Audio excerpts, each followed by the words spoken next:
Hey guys, welcome back to Fright Flicks. This is Mike. I'm going into my reaction of Ash vs. the Evil Dead Episode 4, Brujo. So, in this episode, it picks up right where the last one left off. Lucy Lawless, Xena, comes busting into the bookstore to save, our Sleepy Hollow detective from the bookstore evil guy with all the glass in his face and shit. That fight, actually a pretty simple, straightforward, stabs him up against the wall. The guy just basically stops fighting and literally at one point falls asleep. Anyway, so that kind of brings me to my first point where me and Nate said we weren't going to review these episodes because there was really nothing to talk about. It was just going to be fanboy love. I mean, I kind of agree. That's why I, didn't review episode 2. But I did not like this episode. Overall, I'd probably give it a 6. It's not a bad episode of TV altogether. So it's not bad, and I'm not going to hate on it. However, what I'm going to do is the opposite of what we thought we were going to do on these reviews, which is just fanboy love, fanboy gushing. I'm going to do a little bit of fanboy ranting. Let's get into what pissed me off, and let's see if it pissed you off too. Now, this is directed and written by 2 new guys, haven't written or directed for this show thus far, and of course aren't Sam Raimi. Strike one, what are you gonna do? Anyway, these guys are not Evil Dead fans, so the very first thing that they do is they give our Evil Dead POV, which is one of the main staples of the movies, they give it a visual form. No. That has no visual form. That is the point of it. It is an unknown, unattainable, unkillable, unknowable evil that just stalks after you, unstoppable. They not only give it a visual, but they make that visual brown smoke. Why the fuck do you bother? Uninspired and just wrong. Another thing is, actually, that whole Ash's hand thing is going to have to go at the end because I have a lot to say about that. So this is something that I had to split everything up into pros and cons. This is actually interesting because it ended up in a separate file, which is a pro/con, because I'm not sure where this falls. After Lucy Lawless cuts off the bookstore owner's head, the head looks up at her and calls her a motherfucker, which actually kind of upset me too, if I can be truthful, because the first 2 Evil Dead movies have 0 cursing in them. There is one F word I know is in Army of Darkness, where he's getting congratulated by everybody after coming back, and he's like, yeah, thanks, yeah, and the third guy is like, fuck off. And I remember being like, oh wow, that's weird, Ash curses. Now, Ash is cursed in this series thus far, which is fine, but this one was a little bit much. When you cut off a Deadite's head and it looks up and doesn't say something cute or funny or like horrifically evil, it looks up and it's like, what's up, motherfucker? Anyway, so she stomps on its head. What I'm asking you guys is, and answer me please on this one. Now, is it a new development, in which case when you chop off a Deadite's head, it's not actually dead? But is every Deadite that has thus been killed, is their head and their body still going to be able to come back? Doesn't matter because the directing just glossed over it. Or is it bad directing and bad writing that it's like, dude, you don't get the rules of your own show? Like when you cut off the head, it's fucking dead. We'll see. I'm going to get to some positives, don't worry. Again, I'm going to save Ash's hand, so let me just get to the positives. Kelly ended up being possessed. If you listen to my last one where I pointed out a few things that I think are going to happen in the next few episodes,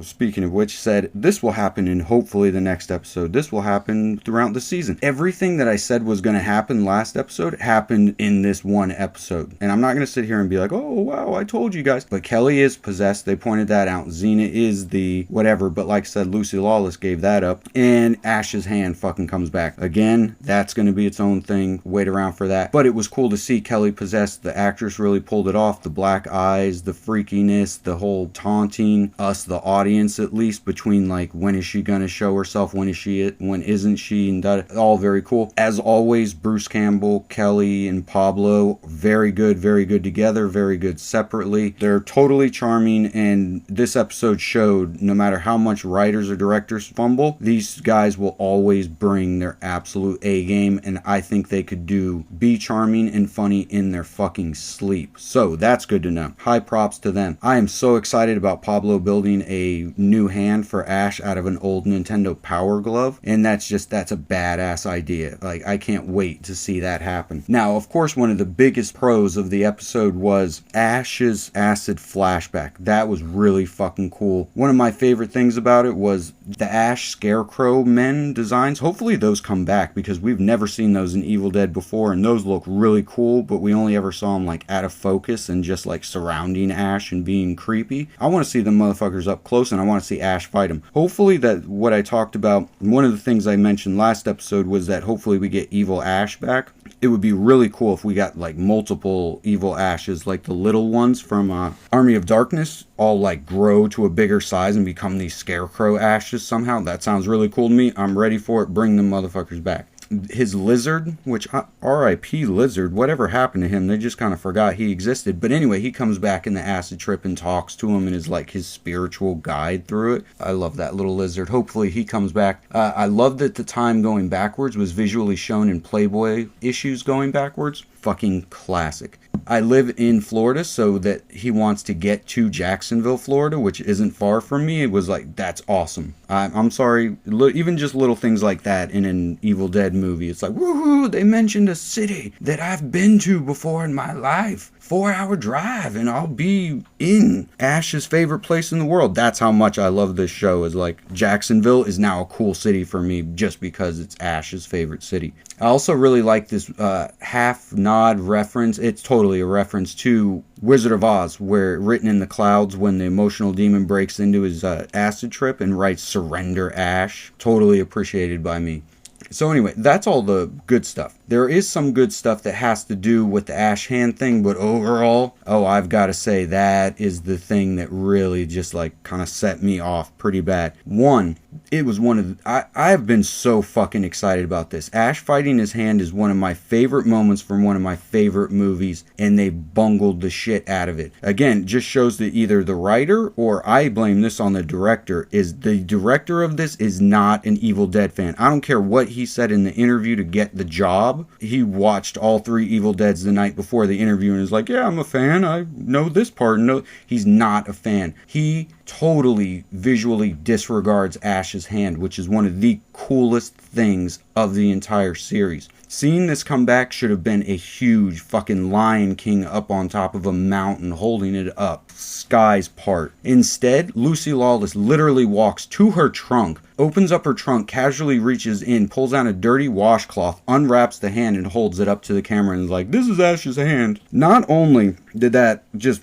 send my fanboyishness flaring, but it makes absolutely no sense. If she's the daughter of this professor, and if she's going across country looking for him, and she wields that dagger that can kill deadites, she knows her shit. This is a zombie or a deadite hunter, bigger, badder, crazier, more researched than Ash. She knows her shit. She would fucking know how dangerous and evil and malicious this hand is, and she just keeps it in her fucking trunk, wrapped in like a dirty washcloth. Like, no. And if she somehow for some reason doesn't know how important this hand is, why the fuck does she have it? If she doesn't know, then why didn't she just like leave a nasty, dirty, dead hand in an abandoned cabin? Like, does she have everybody's body parts from part 2 in a trunk somewhere else? But anyway, one cool thing about that is, one, we get the hand back, which I'm totally exceedingly happy about. But the other thing that was really cool is the dialogue. That's what makes me think that the writer wasn't so bad. The writer writes, I've had this hand for 30 years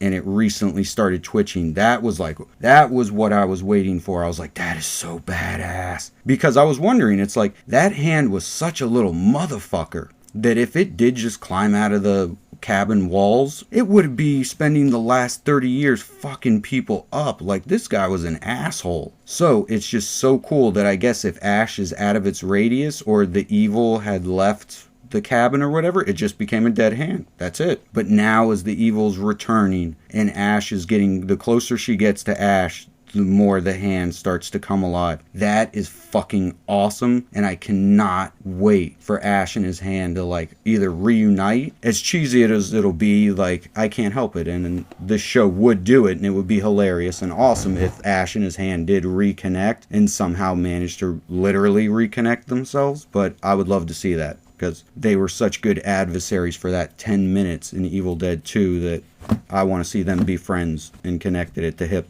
again forever. So that was really cool. Overall, like I said, the episode just very badly directed. Get this guy out of there. Bring back in, you don't even have to bring back in Sam Raimi. I won't be upset about that. I understand. This is the way things go. Bring back the director of the last 2 episodes. That guy knew what he was doing, was on his shit, and was fucking killing it. Anyway, sorry, don't mean to hate on stuff and don't mean to fanboy rant, but you fucking around with my shit right here. This is my Star Wars, so stay away from it. But anyway, I'm sure the next episode will be better. I can't wait to watch the next episode. This did not deter my love for the show and my respect for the show at all. Cannot wait. Can't wait to see how the Kelly thing goes. Can't wait to see when Xena finally clashes with Ash. Is going to be badass. The one cop's still boring as shit. I don't know what the fuck she's doing in this episode. And Pablo's Powerglove. Somehow I'm so excited to see that in action. So anyway, next episode will be better, and I will see you next week with my reaction to Ash vs. the Evil Dead episode 5. See you later, guys.